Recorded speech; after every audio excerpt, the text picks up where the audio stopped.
Palestine peut dangereusement devenir la règle à travers le monde.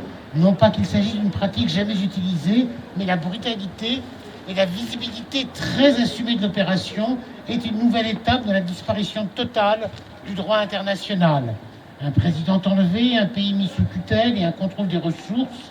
Les réactions de Macron est indignes et totalement alignées sur les USA, comme en Palestine, malgré des gesticulations de façade. Ça, c'est ce que nous écrivait Karine, qui ne pouvait donc pas être avec nous aujourd'hui. J'ajouterai juste deux mots pour ma part. Je crois que ce à quoi nous assistons aujourd'hui, c'est la continuité d'un processus de démantèlement du droit international. Ce processus, il a notamment... C'est toujours difficile de dire quand est-ce qu'il a commencé, parce que chacun des grands acteurs de ce monde va immanquablement renvoyer la responsabilité à l'autre, comme des gamins dans la cour de récré en disant « c'est vous d'abord et nous on a fait que répondre à vos provocations ». Mais il est évident que dans la séquence que nous vivons, l'invasion de l'Ukraine en 2014, puis en 2022 par Vladimir Poutine a joué un rôle majeur de cassure dans l'ordre international. Le génocide, l'attaque, le génocide, la destruction systématique de Gaza sans réaction digne de ce que l'on appelle encore, faute de mieux, la communauté internationale, représente une autre étape. Et puis il y a une troisième étape qui vient d'être franchie hier par ce raid, ces bombardements et ce raid au Venezuela, aboutissant à l'arrestation, au kidnapping d'un président élu qui certes était un dictateur, dont certes l'élection était entachée de très nombreuses irrégularités, mais je dirais que là n'est pas la question.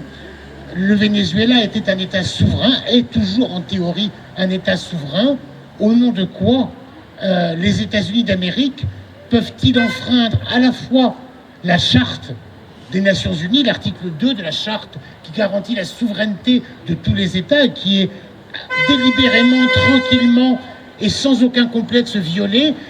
Pour le coup, les États-Unis, enfin l'administration Trump a même violé la loi et les règles des États-Unis eux-mêmes qui prévoient que le Congrès doit être consulté avant le lancement d'une opération militaire. On est donc aujourd'hui confronté à un des hommes les plus puissants du monde, une administration qui a des moyens militaires et financiers colossaux, mais qui s'estime déliée de toute règle de droit, qu'il s'agisse du droit international ou du droit de son propre pays.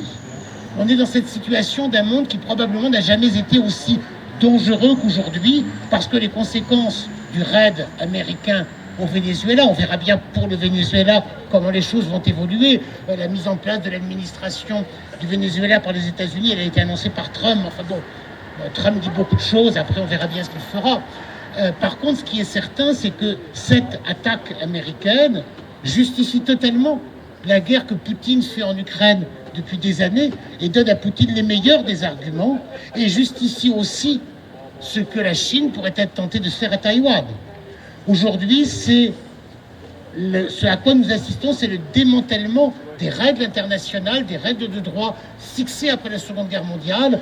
En 1945, on verra bien si la réunion demain du Conseil de sécurité est capable de dire quoi que ce soit, mais il est permis, là, pour le coup, sans être devin, d'être assez pessimiste, parce que dans ce Conseil de sécurité, les États-Unis ont le droit de veto, donc le pouvoir de tout bloquer. Donc on voit mal comment le Conseil de sécurité pourrait, dans ces conditions-là, émettre le moindre message un petit peu significatif. C'est donc tout l'ordre international qui est en train de s'effondrer, avec pour conséquence un retour à la loi de la jungle, à la règle du plus fort, où les États puissants, les États ou les compagnies puissantes s'estiment en mesure de faire ce qu'elles ont envie de faire, quand elles le veulent, de la manière où elles le veulent.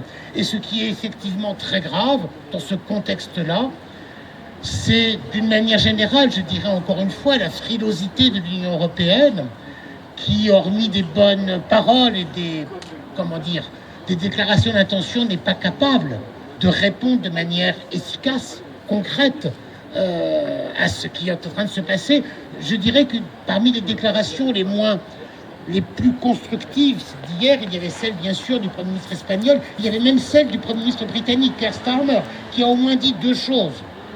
La première, c'est que la Grande-Bretagne n'était en rien associée à l'opération menée contre le Venezuela et que la Grande-Bretagne restait attachée au droit international. ces deux points qui certes ne sont pas révolutionnaires, mais que le président français Emmanuel Macron, lui, a oublié de mentionner.